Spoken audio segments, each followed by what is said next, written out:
Shout out to G-Man Boxing. Where's the piss bottle? It's over there.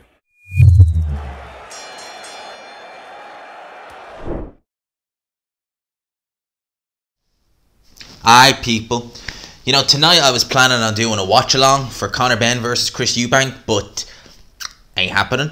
And it ain't happening because of the issues with Conor Benn failed PED tests. And you know, there's been so much said over the last few days about things, so much to comprehend, and it really is a weird one. And one thing that I've not really talked about at great length, well, first it was going to be Chris Eubank Sr., and did he know about this prior but just couldn't say for maybe legal reasons because how adamant he was that this fight don't take place. And also, now, the question marks in the title of this video, I ain't accusing anybody of anything, right? But I'm just wondering, could he potentially have been the one? Because we know this was leaked to the Daily Mail, that Conor Benn had an adverse finding from a test that was conducted. Some are saying they were made aware on the 23rd of September, which would have been about a fortnight ago. But I'm hearing other rumours that actually the test was conducted something like, what, the end of August, start of September? So a while back. Now, this would coincide quite kind of handily with Chris Eubank Sr. because he came out saying at the very kind of start of September, middle of September, saying this fight needs to be pulled, needs to be stopped. It's for my son's safety. Now, at the time, we were all kind of like, even us on YouTube, we're all kind of like, well, I mean, that's strange, you know. Obviously, Eubank Sr. has been there, seen it and done it. And obviously, he's had a very, very hard time of it as of late with what happened to Sebastian last year, you know, tragic. But it seemed very, it just seemed strange, you know. Yeah, look, rehydration clause, I don't like them.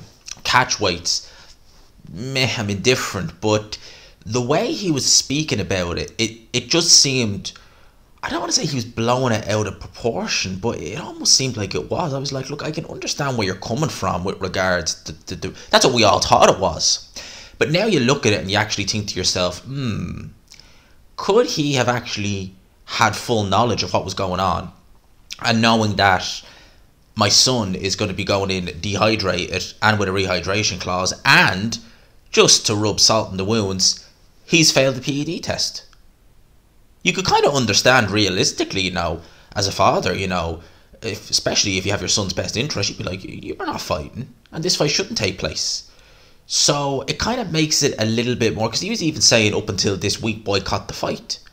And we were kind of like, what does it, it just seemed a bit out of proportion. And then this leak, which, look, if this leak, and I'm not accusing Eubank Sr. of anything, I'm just asking the question, if this leak hadn't have come out to the Daily Mail, well, we'd be sitting down right now, well, I would be, to watch the undercard of Eubank Jr. versus Conor Benn. So it's an interesting one. It's just something that you want to give some food for thought for, Robin Hatman saying, but it is something that you want to kind of think about.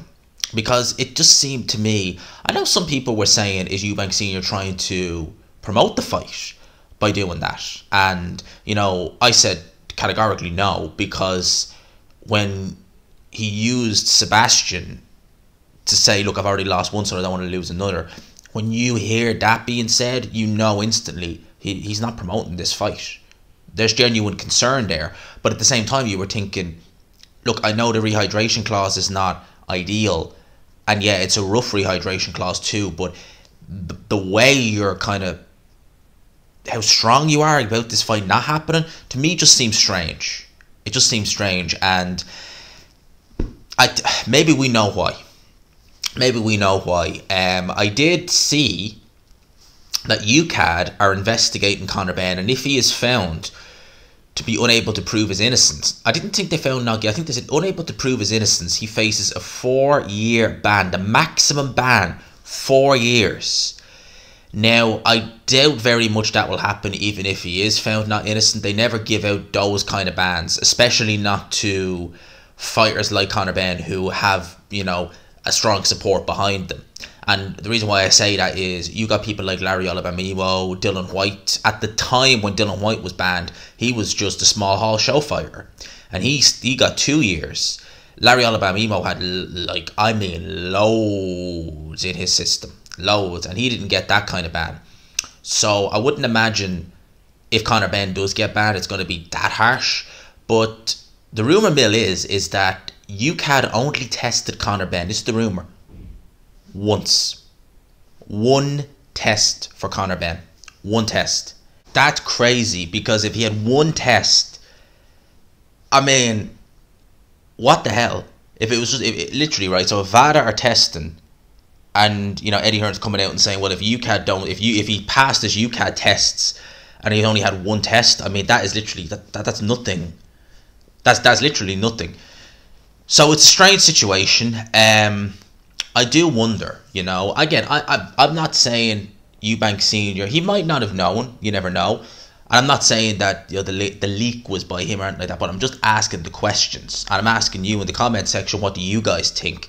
Because to me, it just seems, for me, it just makes it more understandable why he was so, well, I say understandable, to me it kind of, if he did know, you can understand why he was so adamant that this fight don't happen. And I suspect he probably did know. I suspect that this was probably known for a while. Well, it was known for a while. And if, in fact, the leak hadn't gone to the Daily Mail, this fight would have happened tonight. No doubt in my mind. It does make you wonder, because, look, you hear things in boxing when you're around boxers, when you're in kind of boxing fraternities and stuff like that, and you hear rumours, you hear stories. There's things that happened several years ago, and you kind of start thinking to yourself, like, what is going on behind the scenes that we don't know about? Because I hear things about certain fighters and heard them over the years, and none of that is public knowledge. And you just think to yourself, like, is this just the tip of the iceberg?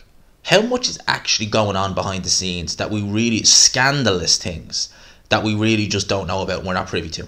I'd say there's quite a bit of shady activity goes on that a lot of us are not privy to.